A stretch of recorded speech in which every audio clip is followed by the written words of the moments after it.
Hey everyone, welcome back to Sips and Sets, the podcast. I'm your host, Nina Silic, and I am joined by a really special guest today, Ritu Bra, who in her own right is an amazing coach. She's a girl boss herself, and she is the CEO of the Girl Boss Method. Ritu, thank you so much for joining me today. Thank you so much for having me. I'm very excited to talk with you today because okay, you guys, I'm sorry, I'm going to share your age, which I know with as women we don't, but you just turned 40. Yes. And I literally fell off my chair when I saw Richard's like, I just turned 40 in our chat that we have. I was like, are you kidding me? Like Richard looks incredible, but also you just look like you feel great as well. So I know that wasn't always the case for you on your health and fitness journey, like before you became a coach. So I'd love to hear a bit more about where you started. What did life look like at the start of your kind of health and fitness journey? Wow. It's been a roller coaster. And I would say that it's not like a late start. So I think, so yeah, I'm 40, but for some people, it might be there was a turning point and suddenly they found fitness. Fitness has always been a part of my life. But I would say that I had a period of time where I lost myself a little bit. And then fitness was the thing that I sort of gravitated back towards and it pulled me through. So I think there's been so much within that journey itself. But from the very beginning, I was an athletic child. I love gymnastics and I love running and everything. When I was growing up, you could say when I got to my 20s, I got involved in more like gymnastic coaching. And then I worked in gyms as like a gym instructor. And so that was a really long time ago. But from there, fitness has always been bubbling around in the back. So whether that's been teaching or doing the thing, it's always been there. But yeah. I think I love that. I kind of similar in that sense. I grew up dancing my whole life. So it was always like an active kind of background. And I used to teach as well. And one thing that stood out to me is you mentioned that, even doing gymnastics, you said, well, I always felt like I was so much better at coaching compared to maybe doing the thing. And you've had such great experience in the industry in different areas that a lot of other people maybe have not. But what kind of stood out to me was that you at one point went into competing and then that kind of turned into a whole different experience for you. So tell me little bit about that scenario. Yeah, sure. So in my mid 20s, I went to university and I studied sports therapy. And again, that's quite old, if you like, to go to university, but it was one of those things where I'd already started my career. I was working in a gym from like 18, 19, 20. And um, I think as I found myself taking on different administration roles within like the health club setting, I found that I was getting pulled away from actually doing the fun things with people. And so I decided to go to university and I thought that's what I needed to do. And at university, as I'm sure you either go one way or the other, um, I had left a horrible relationship at that time. And so you could say that that relationship and that relationship failing and actually me successfully getting out of it pushed me to go towards university because I wanted to do something completely different. I was like, I need to change my life. Like some people go through something really horrible and sometimes it just breaks them and they pick things that are actually damaging. They don't help them grow. They actually send them into like even a further deeper dark space. And yeah, university, I did the thing where you go, you eat everything, you drink, you party, which I'd done a little bit of that previously, but not so much. But that's really where it kind of took off for me, that sort of lifestyle. And it was only when I left university that I was just like, all right, coming to the end. And I was like, whoa, I'm getting big. I'm not liking this. I was like 30 years old when I left, and I really thought, oh my God, like I've never been someone that struggled with my body image, my body size, my shape, like nothing. Absolutely, I've always been so confident. I never had the pressures that, I don't know if you experience as a dancer, about having a certain body shape or type or frame. Maybe I was already like gifted in having quite a petite, slender frame growing up. And so all of a sudden I just packed on, it was just all fat. Like I just got so big, so heavy. I found that even like doing simple things like walking would hurt. And I thought, gosh, is this like me getting old? Right. What happens when you get older? Like, stuck between whether should I make a change, or is just one of those, is this just one of those things I need to accept? Right. Is this like life now? And I hear that so much too with other women. And that's pretty incredible that you had like that awareness of, I don't feel good right now. This doesn't feel okay for me. I need to make a change, because not everyone gets there that quickly. Like sometimes it takes them a little bit longer to go, oh, hang on a second. And they're like deeper in the hole. Mm. So what was the catalyst for you? Because I mean, that's a pretty big thing to say. I just want to change my lifestyle. But then we've gone into like bikini competition straight off the bat. So what happened in that time? So with that time, and what led me down there was when I started sort of, taking my health and fitness seriously, and I started lifting weights. I hadn't really nailed my diet. My nutrition was like a huge thing. And there were so many changes going on, Nina. I actually became a vegan as well. And I, back then, had no idea how to fuel a vegan diet, let alone try and use a vegan diet and use it to get fit and strong in the gym, and, shift body fat and reveal muscle or grow muscle or whatever. I didn't have a clue. And so actually I reached out to a friend who was a coach. She had competed. She'd done the like WBFF and everything. Her and her sister were both sort of, in that world, and it looked really exciting. And I sort of joined her first, or took the coaching, got her as a coach. We went, and I started making really good progress. And yeah, you could say that, I don't know if just being in the gyms, everyone was like competing, or they were like on a journey and they were looking great. And I thought, oh my God, like I want to like show my hard work. And I want to show at the time that I can do this as like a vegan, because I think that was a pretty new thing at the time. I know there's so many vegans out there absolutely killing it now, and they look incredible. But back then it was still pretty new, like territory. And yeah, we didn't really have Instagram and stuff like that. You'd have to like Google shows and like find people to kind of be inspired by. Yeah, absolutely. And bodybuilding.com, I remember, was like my go-to for like Yeah. everything. We didn't have Instagram, you guys. I think I remember Instagram starting when like I was like in the middle of my competing career, and I'm like, oh, but then we only could post a photo with a small caption. So it's not like you're getting like a wealth of information like we do now.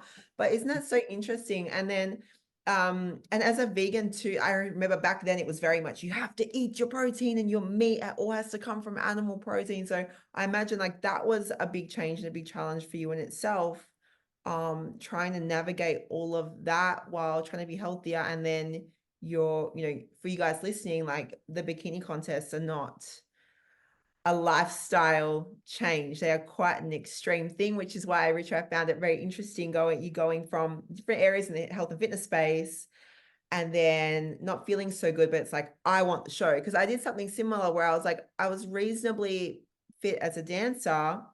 I wasn't great with the nutrition either, because we just didn't have like the resources we do now.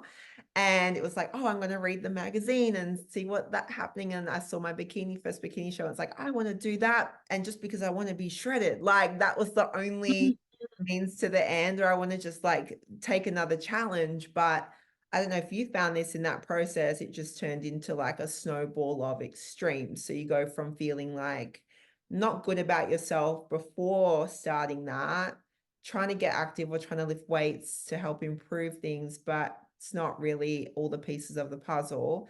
And then it's like, all right, let's try the extreme thing, which I think, honestly, looking back subconsciously, it's like, we're trying to like cover up that competing is extreme. It's like, oh, it's just a new challenge. It's this, which it is. And I think there's some great benefits from trying to do a show, but underneath it all can be a quite unhealthy, extreme thing. So what did that turn into for you? Okay, so I never thought that I would become a binger.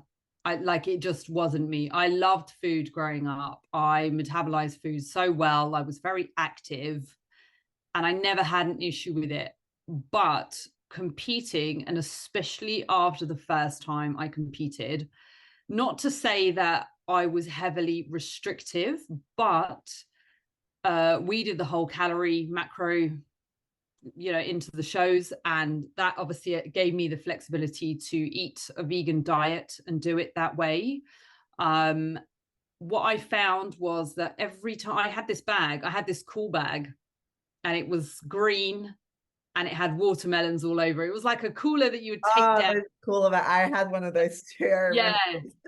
And every time I would go shopping, I would throw in, or if I got treats or anything, it became this like Pandora's box. Oh my God. I threw everything in there, like chocolates and like cookies and like crisps, chips for you guys. All different things would go into there, all like the naughty foods that technically I shouldn't have been, I wasn't able to overindulge in, like on a bodybuilding prep. And the bad thing about that was, as soon as I had my coach, and as soon as I got the body, I did the show, I dumped the coach, and I was like, hey, I've got the body now. I don't See need where this. it's going.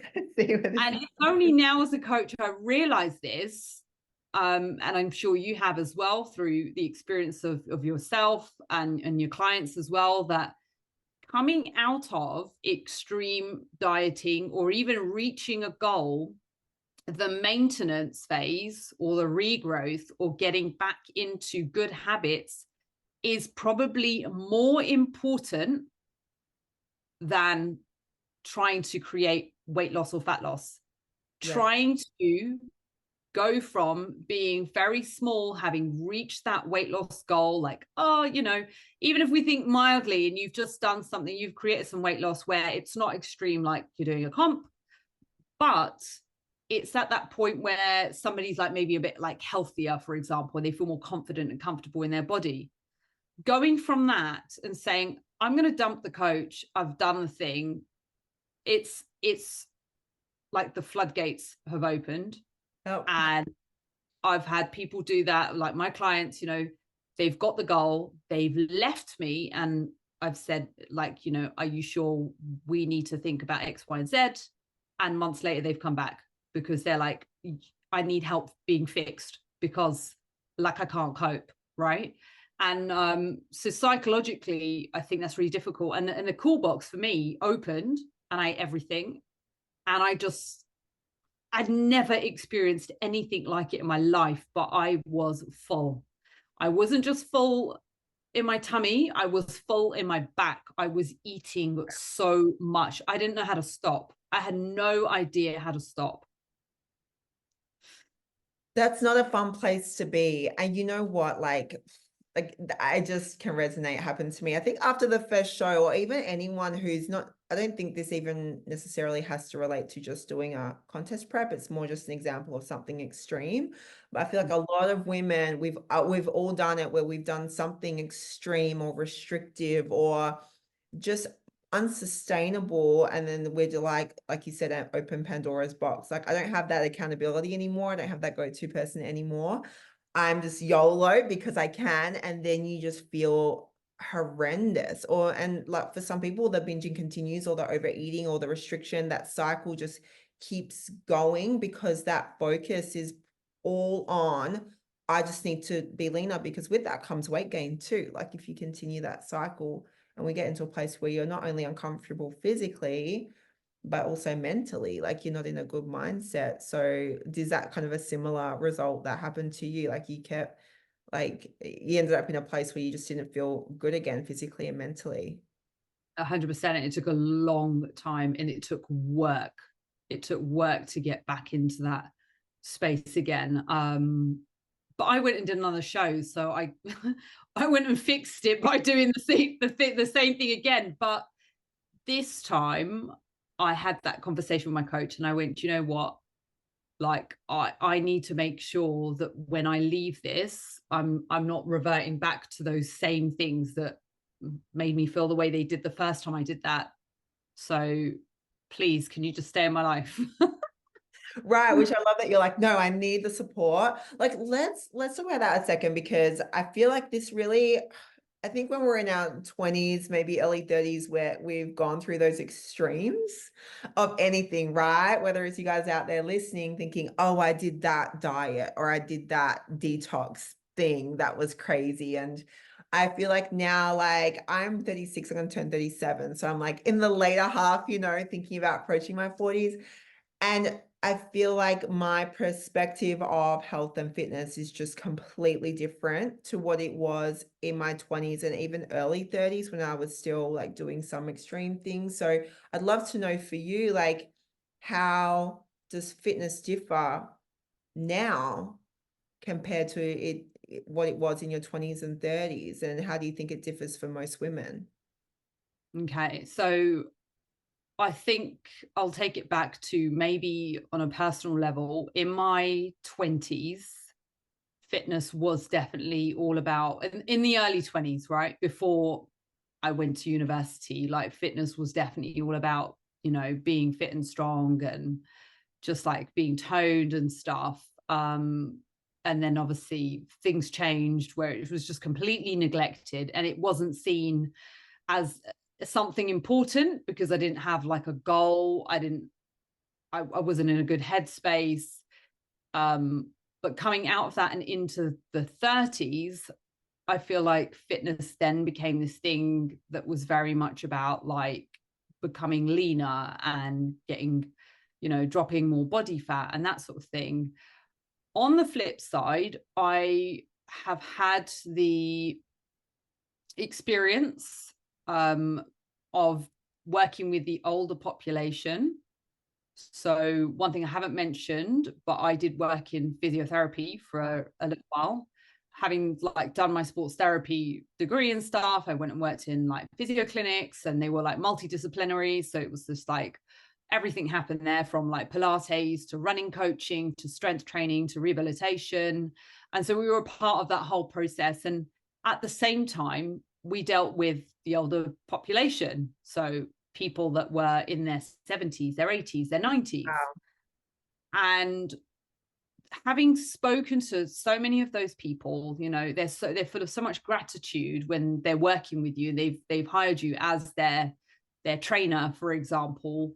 And when you get into conversation, it might be that sort of that time when it's time to share testimonials because they've had great success. The one thing that always comes up is I regret not starting sooner. Mhm. I regret. So I mention this so much. I know we cannot pick and choose how life is going to go. Sometimes there's things that are going to be out of our control. Whether that's illnesses or diseases, there are things that unfortunately may hit us that we can't see. You can't see into the future. But on the same token, there are lots of things that we can do now to either delay or offset or even avoid some of these things occurring to us, especially when we're thinking about things like predisposed genetics to having an issue, right? And so everything for me has definitely become more geared towards longevity and also trying to, I don't know, be this sort of like not thinking about I'm 40, I'm old, and that's it. And oh, our muscle mass starts to decrease, that sort of thing. I also have a bit of a belief that maybe some of the data that we'd seen in previous decades, of people in their 30s and 40s with decreased muscle mass, maybe it was due to the fact that they were not actually engaged in any physical activity.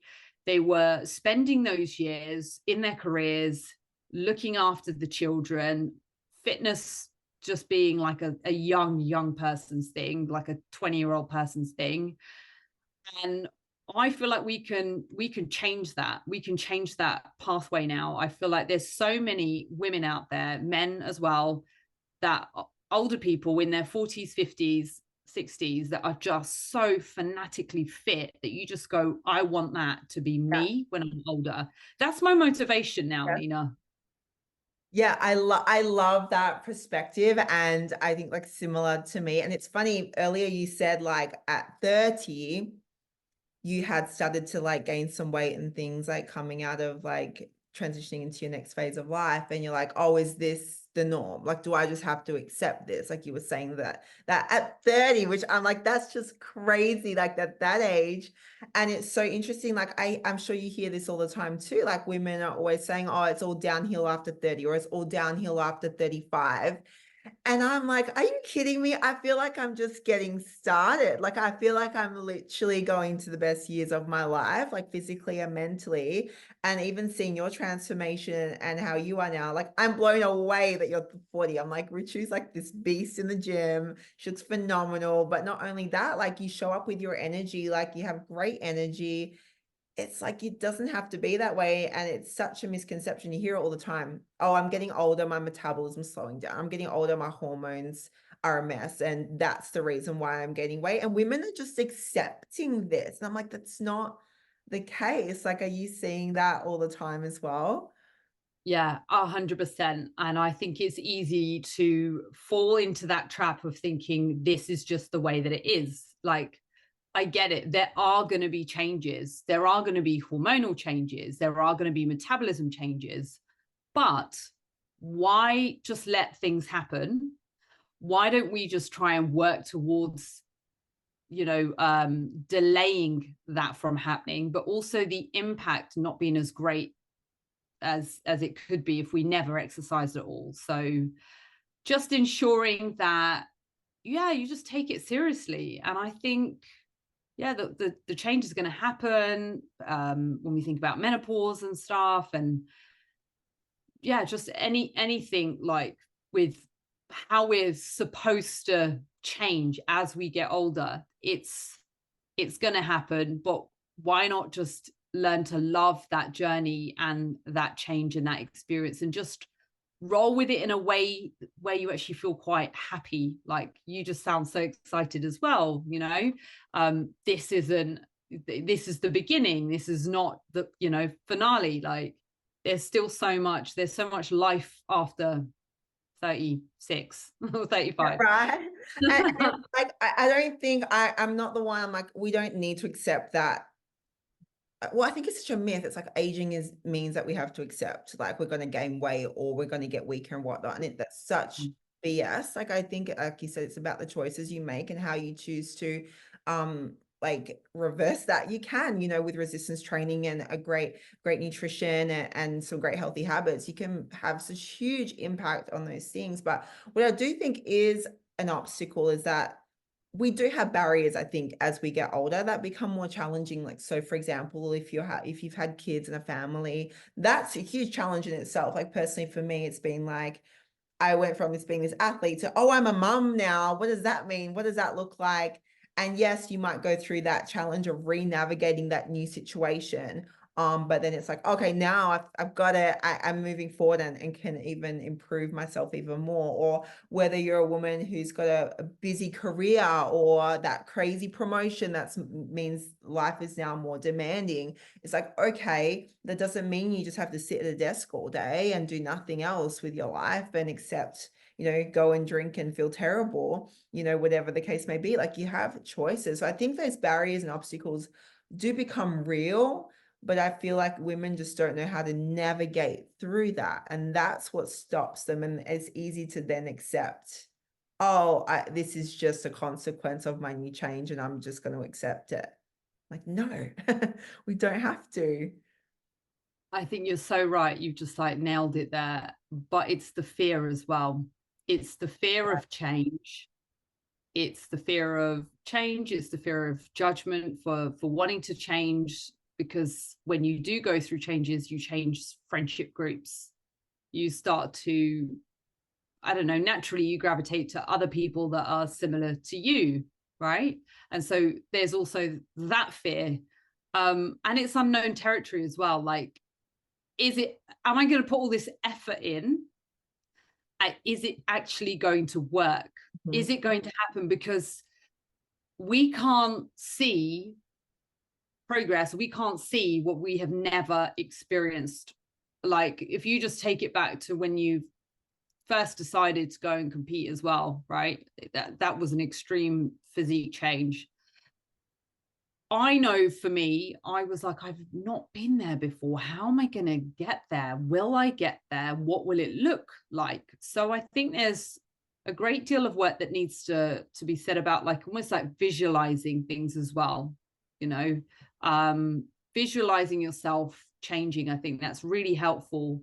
But yeah, again, coming back to barriers like fear, not knowing if it's going to work, but also I feel like sometimes fitness can be seen as like too hard.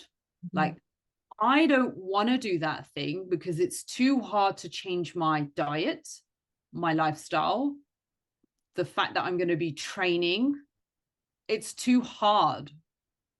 Like, there's greater comfort in doing just like nothing and just staying the same. Like, if that's all you've ever known and it works for you, and you're just going to stay, like, yeah, I'll just get on with it. This is safer.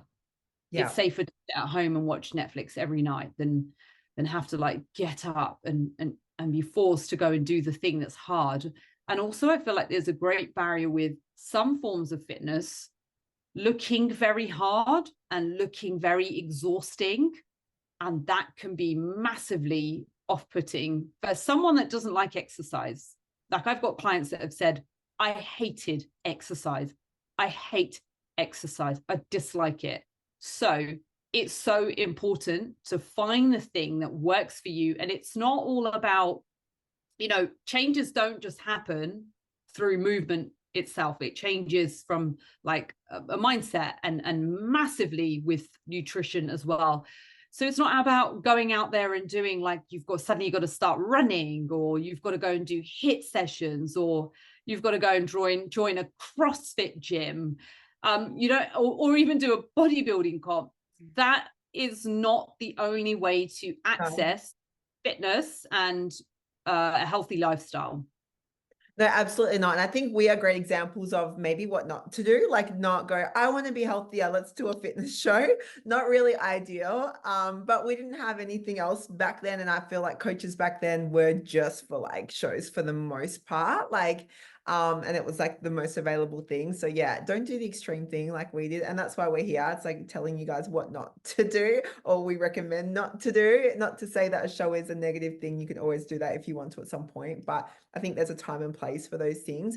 But you're right. And it's that fear, but the perception of health and fitness, everyone seems to think it's like, oh, I need to go train 6 days a week. I need to change my diet to some extreme thing and cut out all the foods I love. I need to stop being social, or I have to give up drinking completely and things like that. When it really isn't the case. And a lot of you guys stand in your own way because you think, I have to do a million things from day one. I have to make all these changes from day one, where literally you could just change one thing at a time, very, very slowly. And that is actually enough. And that's enough to build you that momentum for the long term, especially when you do have all these obstacles and we have responsibilities. I think that's the biggest thing. Like, as we get older, we just tend to have more and more responsibilities, which can make things a lot more challenging. But that's why it's important to change that perception around what health and fitness does look like. It's not, let's do everything from day one. It's, hey, let's work into your lifestyle. Like you said, like, what can you do? What is doable? What is also the path of least resistance, right? So, you know, if it's a fitness class that you love, like, and you do that once a week, that's great. Like, nail that once a week, and then we add the next thing. It doesn't have to be this big scary thing that everyone perceives it to be. So I know if you had told me after I had my second baby to go, all right, now we have to go and change your diet and go train 6 days a week, I would have told you to bugger off, because it's not like realistic for me. Hello, I can't do that right now, nor do I want to do that, nor is that appealing. And then I think that deters a lot of women to just do nothing, because it's like, well, what's the alternative? They're not sure what that can be. Mm, yeah, definitely. What are your And thoughts on that? yeah, I think it's really interesting about being a mum and then thinking you have to go back and get your old body back as well. And so you just have the same body, but it's just things have changed and Right. you've grown humans. And, you know, even if you've not had children, so I've not had children. And for me, my body is going to change. I'm not going to be 20 again. Like, yes, okay, I don't look 40. I've got pretty good skin, like good genetics. Thank you, mum and dad. But I will never look, and I don't want to either. I don't want to look like how I did at age 20. Definitely not. I think there's so much like um, growth and potential with loving your older body as well, or your mum body. It's different, and yeah, it can be even better than it was before. So, you know, in a different way, in its own way. I agree. I've got to embrace those changes, but also work with them too. Like, I know a lot of women going into 30 and even into 40 and beyond. One thing I do see, I don't know about you, is they start to get like demotivated because they're not seeing a result, or they feel like they're trying a lot of stuff that's not Mm. working for them. So, what kind of advice would you have, or what are some tips you have for maybe women who do feel a lack of motivation as they get older and they're kind of like just bound to their busy schedules and their priorities, and they're not sure what to do? I would say reach out and share what it is that you want to achieve. So reach out and share your goal with someone. You need to join a network or a community of other people. You need to also find the right and appropriate coach for you. You need to think about like investing in a journey or your own journey. And like motivation is not something to rely on, right? Motivation sort of wanes, it comes and goes. Like I feel demotivated and so do you. And it's not something that you can rely on. So I think it's just about taking action and being committed to whatever your goal is at a rate that works for you, being guided by someone that actually gets your journey and cares genuinely about your journey, and it not just being, because unfortunately, look, you're an amazing coach, Nina. I've seen the work that you do, and the women that you empower as well. And I think it's very easy to get swayed by shiny things online and fitness coaches that can like promise you the world and, you know, just literally be all about fitness in itself. You know, extremes as well, like extreme methods and prices as well, thinking about price wars. And I want to go to them because they're yeah, look, going by coaches based on what they look like as well, like, oh, they're like Oh, really skinny, so I want to be like them. Or um I want to go to them because they look like they get like the most amazing transformations in the shortest amount of time. But actually behind that picture you might see before and after, like an 8-week snapshot. But what has that person had to give up in order to get there? And is that something that you're willing or to take on? And can you do that? It's not just about someone getting you from A to B within that set amount of time. It's actually them considering your whole your lifestyle, your mental health as well, which is massively important. And also the after effect as well, the afterburn of getting to that goal, the working with someone closely that's going to look at everything over a longer period and not just within that short time frame. Because quite often you'll see coaches that spit people out, like literally they just go in through a program, in through it and out, they've got the thing, and then they're left to their own devices. And it's a real shame, because that's not what I'm trying to help women achieve. I want them to do this sustainably. I want them to enjoy it. I want them to do activity that works for them as well. Some of my ladies love working out alone. Others don't like working out at all. Some need to be part of like a class or an exercise group. And that's okay as well. Absolutely. There's like no one size fits all. And you're right with that motivation, you guys. I talk about this all the time too. It's like, it's not going to be there. You have to find ways to like help you continue to take action. And I feel like motivation comes from that first action. So you have to take action, you'll see a result. And then that motivation starts building, because you're like, oh, I see this working. I see this actually taking shape.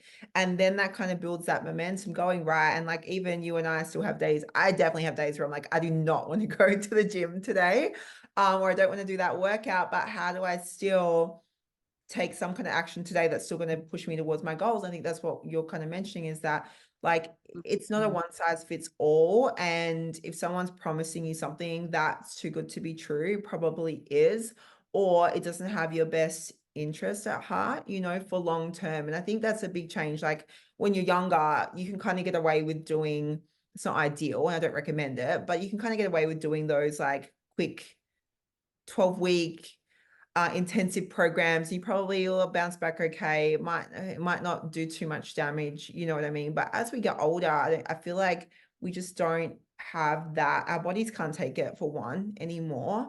And two, like, I think it can make that mindset worse.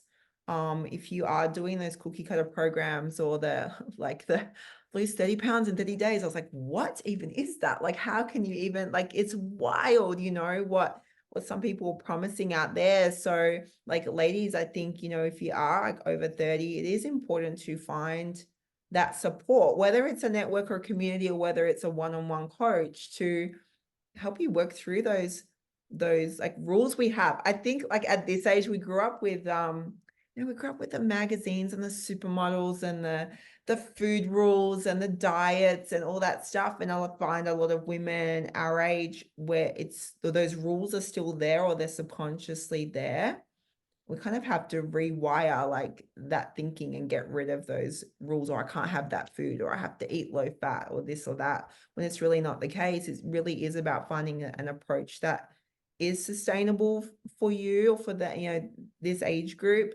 And we have so much like that stigma around diets. It has to be extreme. It has to be like miserable to work, when it's really not the case, right?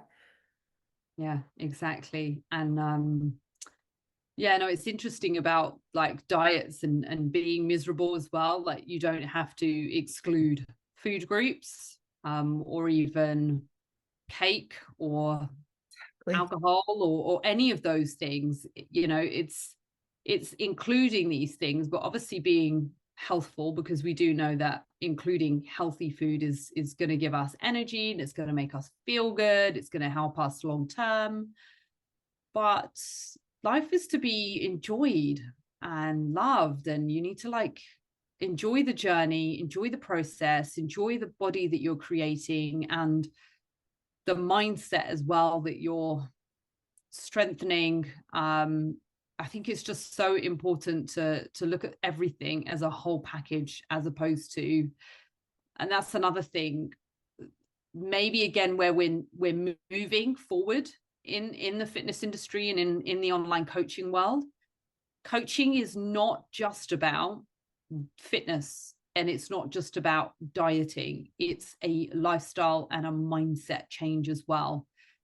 So many ways it can positively impact you. And I've gone through some really tough situations or scenarios in the last couple of months with some of my ladies. like really hard stuff. And I'm not a counselor, but I felt in so many ways I've been that person for them to like reach out to and to listen like non-judgmentally. Like, you know, it's again, it's not just about getting a big bum and getting a skinny waist.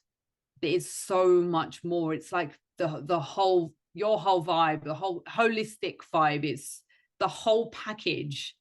It's everything. It's you as an individual and bettering yourself overall. And that's not just the physical, it's the mental, it's relationships. I've definitely found myself giving relationship advice, career advice, helping people deal with scenarios that are very uncomfortable within the workspace and speaking up, maybe even actually having the courage to apply for a new job role or a new position in a company. So it's just even things like that. We work on the whole thing. Yeah, absolutely. I love that you share that because it's so easy to think that, okay, it's just about weight loss or it's just about the macros and the workouts and how you look aesthetically. But to even get someone into a deficit, you have to look at the whole picture. Because if they're struggling with stress or they're struggling with sleep or like you said, relationships, no support, or they're struggling to communicate things, it's like that's going to affect your ability to actually get a result. So we have to look at everything. And obviously we want people to be healthy and happy and not just look good, but feel freaking awesome. And that comes with looking at every part of the picture and not just like one little thing. So I know that you're so passionate about this, which is what I love. So tell me more about the Girl Boss method, because I love the evolution of like your journey, and now you're helping powerhouse women like you said, like get that promotion, like feel amazing, just through like your help. So tell me about what your like philosophy is behind the Girl Boss method, why it was born, like what made you super passionate to like make that happen and help other women. Wow, I think it was just born out of being me, really. So yeah, I found myself like I've not just coached women, I've coached like men, I've coached young people and old people and all these different things. And it's like getting to this point where, you know what? I did actually read a couple of books that were very empowering in my journey that helped me feel like a girl boss and just owning your own lifestyle, making your own decisions, staying firm with what it is that you want to achieve, being a goal getter, not letting things or people stand in the way. It's all of those things. It's about really taking back and focusing on you and like becoming a better you. And the Girl Boss method literally is about that. Yes, we are looking at fitness, we are looking at nutrition and mindset, but we are looking at trying to rebuild a more badass you, basically.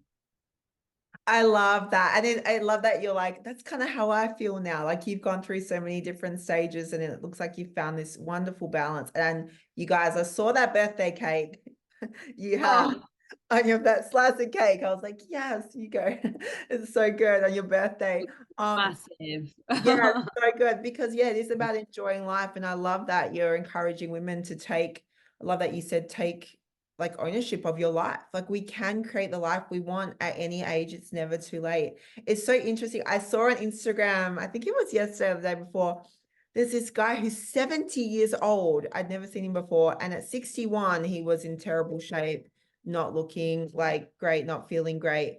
And at 70 years old, he's doing like box jumps, rope climbs, like it's unbelievable. And I was like, if he can do it, like what are we all doing? We're just standing in our own way. So I love that you are empowering women to get out of their own way. Essentially, that's what it is, and to find an approach that works for them. I think it's amazing.